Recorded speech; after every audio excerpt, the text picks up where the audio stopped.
The Optimist Show is about news, information, entertainment, and activism. Welcome to the Optimist Show podcast, and we want to welcome all of you wherever you are this time, and thank you very much for joining us as we continue to keep hope alive. The Optimist Show brings you the information as it is, and so we are glad to be with you today so that we can share together. Please like and share, subscribe to our channel, The Optimist Show, keeping hope alive.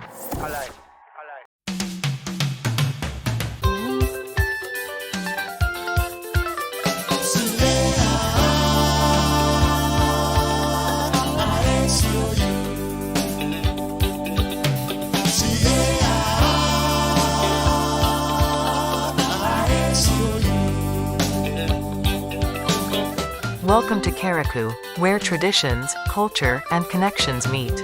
Conscious tours can provide an experience of a lifetime. Getting to know the people and their lifestyles. Visit historical sites. And the taste of a sumptuous local cooking. Enjoy the ride. With Conscious Tours, Carriacou. Providing quality memories. Special and complete weekend packages for up to 7 people are available. For reservations, call 1-473-407-4597.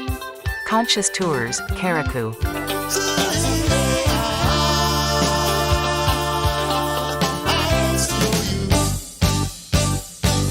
Well, certainly it's my pleasure again to be with you, and my pleasure also to introduce our viewers to a different, slightly, non-focused as what we always had. But this is the introduction of a series of reports going forward, where we are going to be updating and reporting to our viewers on what's happening in Carriacou. It would be considered the unorthodox way, in the sense that we are going to be looking at issues and things that happen in Carriacou and Petite Martinique and try to give and put meaning and understanding to it, because this is a community effort. All right. So welcome. I'm so glad to have you as part of this experience. So it's called The Other Side of the Coin, taking a look at the island. So this is the other side of the coin, taking a look at the island.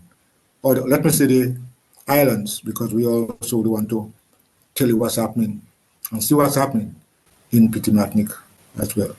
So in this first episode, we want to focus on, we have about 4 reports that are short, just to give whet your appetite really as to the what's been happening, a taste of Carriacou, let's call it that.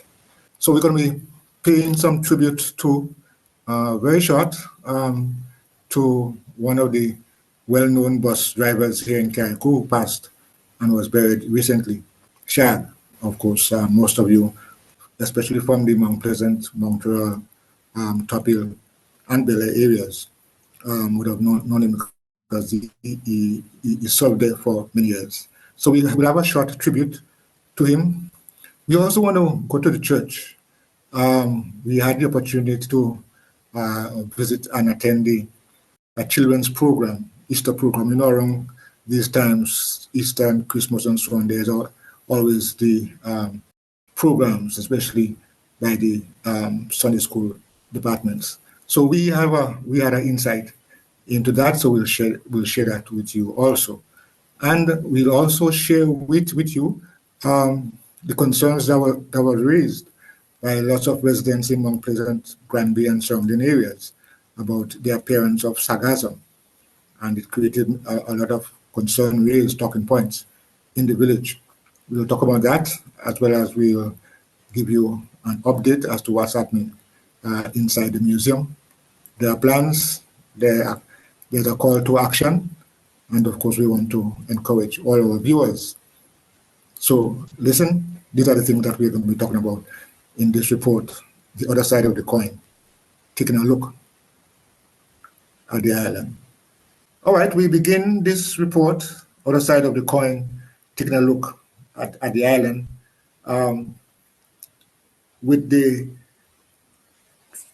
presentation, I would like to call it ministering of some children at a church to the congregation.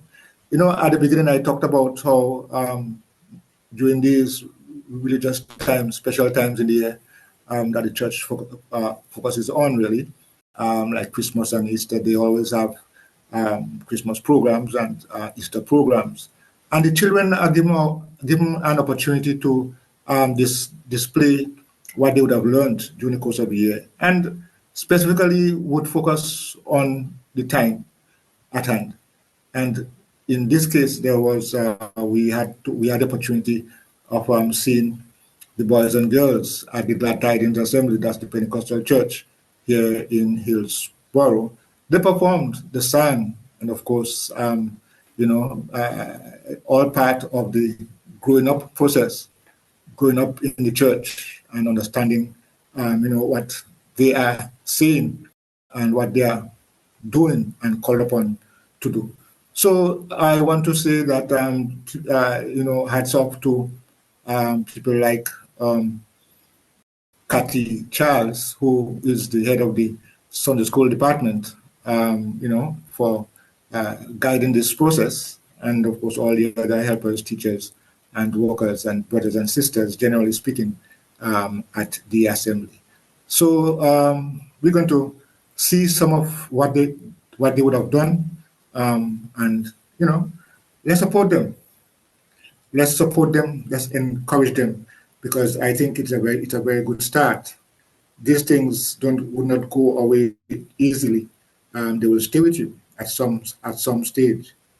For example, the Bible talked about train a child in the way that he or she should go, and when he is old, he will not depart from it. These experiences help the future, and so we have to encourage them.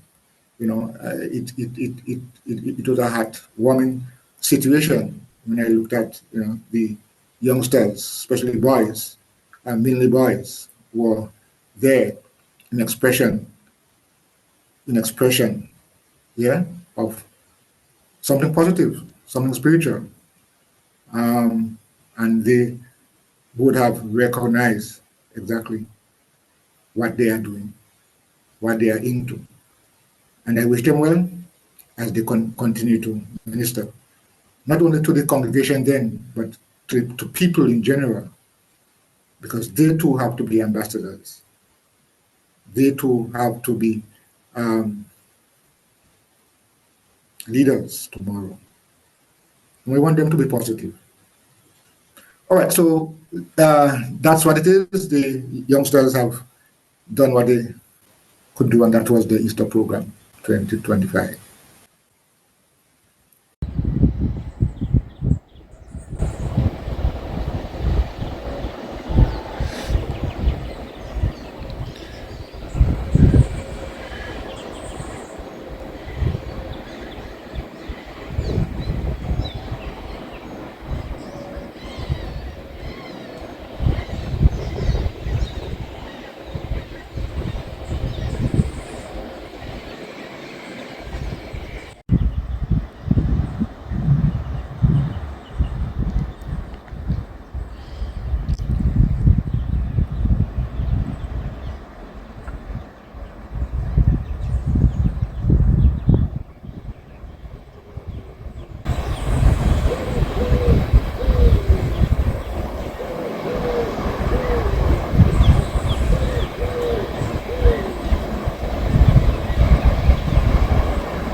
The other thing that I want to also draw to our attention, basically, is the fact that not too long ago, just a few days ago, the villages, Mount Pleasant, Granby, the communities, and surrounding areas, even as far up as Topil, and in some cases Mount Royal, were really shocked to see the appearance of some weeds into the sea, sargassum, and it is causing serious concerns to the people. And so we want to let you know that we're going to be doing a full report on that, but we want to just seek to alleviate some of the fears, because there were concerns about health. There was a stench that emanates from the seaweed called sargassum. Yeah, and the truth is, when you look at this seaweed resting there on the sea, it was like a land that emerged, was thick and spread right across. And these things are happening on the eastern side of most of the Caribbean islands, the eastern side, um, you know, Caribbean Sea. And one wonders what is the origin and where this is leading to, because we are the ones, this is the beach that we accustomed, this is the beach that we know. You know, the senior citizen when they want to take a soak, as they would say. Yeah. So it is a concern, for health reasons. And I think it's also a concern for our fishermen. We have fishermen in this village. Yeah. And, we have to all take interest in this and see how we can solve it. Because it may not be the problem that you think it is now, but of course, with these things happening, it wasn't there before. So it started, and it will continue. So this is just to let you know that we're going to be having, specialists in those areas to come and talk to us. We need to understand so that we can prepare ourselves. The whole idea is to prepare ourselves, and we say knowledge is power. So let's use the knowledge to save ourselves. And so sargassum is a very serious concern. I mean, there's been a lot of talk about it, not just here in Grenada, but of course in other Caribbean islands. Yeah, so we need to take an interest in that and see how we can address it. Knowledge is power. So that's coming up, and we're going to, as I said, we're going to be having specialists in the areas to explain to us and speak to us about its impact on our lives. All right, so that's one of the things that we're going to be doing. We want you to stay tuned for that as well.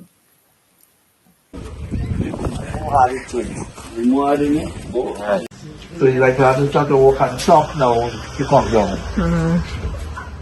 Because you have the,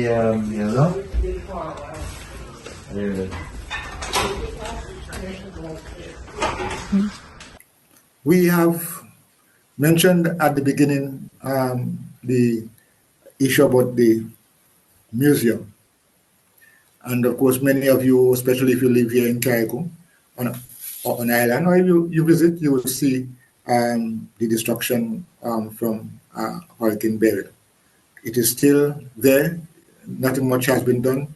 I know there have been some discussions taking place in regards to repair, cleanup and repair, so that it can continue to function. Because of course, the museum is a very important institution in any community, in any land. And so we have to, there's been a call to action for people to volunteer their services, give a hand. I mean, like I said, it is important to have a museum. It records and documents all the history, the things, the artifacts, what was, for example, I don't know, you may not have seen an iron. When I say an iron, yes, those iron that is just iron. And you have to hold it, handle with a cloth or something. Those things are extinct in the sense that these days you don't have them in your house, you have electric iron. Yeah. So what happens? These are the places that you preserve things like that, so that future generation and people can see. So it's important to take an interest in our museum. And they are of course, with the interruption of Hurricane Belair, it has severely impacted its operation and its function. But as I said, there have been some discussions taking place, and we would let you know as we will update you as time goes on. Another of the important event, I would say, that I documented during the past few weeks is one of them, the sweet, melodious songs of that steel pan band, steel pan. Yes, that was played by some young people, and they are from the village of Mount Royal. Yeah, the event took place in Mount Pleasant, and it was in tribute to Kennedy Dick, also known as Shag. Yes, and I was very much impressed, with the song of that band, and I believe we have a positive future going forward. And this band, of strictly young people, took the time to play that melodious songs on to tribute to Shag. Shag was a well-known bus driver, popular, and he served the areas of Mount Royal, Mount Pleasant, Topil, as well as Belair. And he's been, well known for many ways, in many ways. And so at the day of his funeral, when they had a repast, that's how they call it, yeah. After the church service and the burial, they came to the place that really he was last, of course, function that was in Mount Pleasant, where he had a shop there, and so on. And the youngsters made their way down and came to pay tribute to an outstanding son of the soil. Shag was also known for his involvement in carnival. Shag was one of the guys who always had a mass camp in the area and put out many bands. And I guess many remember him, for those things. He would have done maybe little things, but they mean a lot to other people. And so I really want to say, of course, I know Shag for many years, growing up here. And so, Shag, yeah, you deserve that. And I believe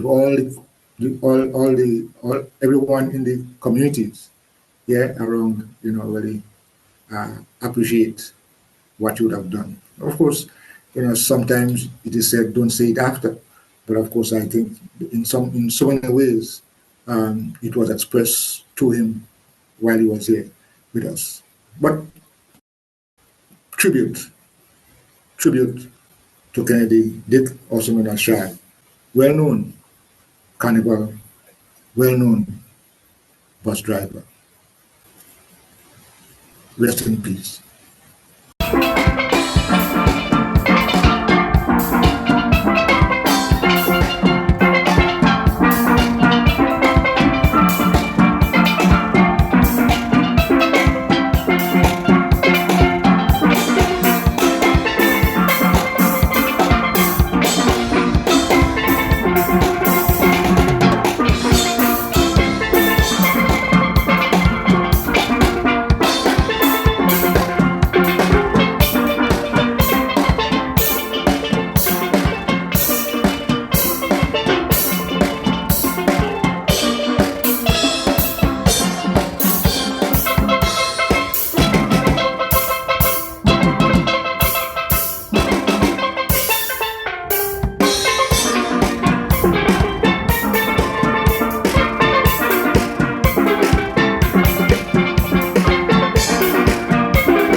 this is what it is about telling you what's happening around the island. So thank you, and of course we will meet again for another side of the coin, taking a look at the island. I'm Milton Coy. It's estimated 1 in every 10 people in Grenada have the sickle cell trait. Having the trait does not mean you are sick or unhealthy. Very healthy people have the trait. Unfortunately, many of these people are unaware that they carry the trait. You see, when 2 people with the trait have a child, there is a 1 in 4 chance that the child will be born with the sickle cell disease. That is why it is important to know if you have the trait. Sickle cell is associated with life-threatening conditions, and it can be very painful. You see, the body's red cells can pass freely through the arteries and veins, but the sickle cells can get stuck, and this is what causes pain. This disease, you cannot catch it from someone. It is inherited. You are born with the trait or the full-blown disease. It comes from your parents. So let's talk sickle cell and what it is about and what can be learned about it and how to live with it. Let's all make better decisions about our family's health by learning the facts and getting tested. A message from the Sickle Cell Association of Grenada. Please call 458-6399 or email us at grenadasc@gmail.com. Tossed and battered, bruised and knocked down, forever changed. But from the rubble, hope rises. The Optimist Show returns. Thank you for joining the Optimist Show. Please let us know what you think by leaving a comment and giving us a thumbs up and subscribing, and of course spreading the word. You can always rely on the Optimist Show to deliver accurate information, and guess what? I'll see you on the next show.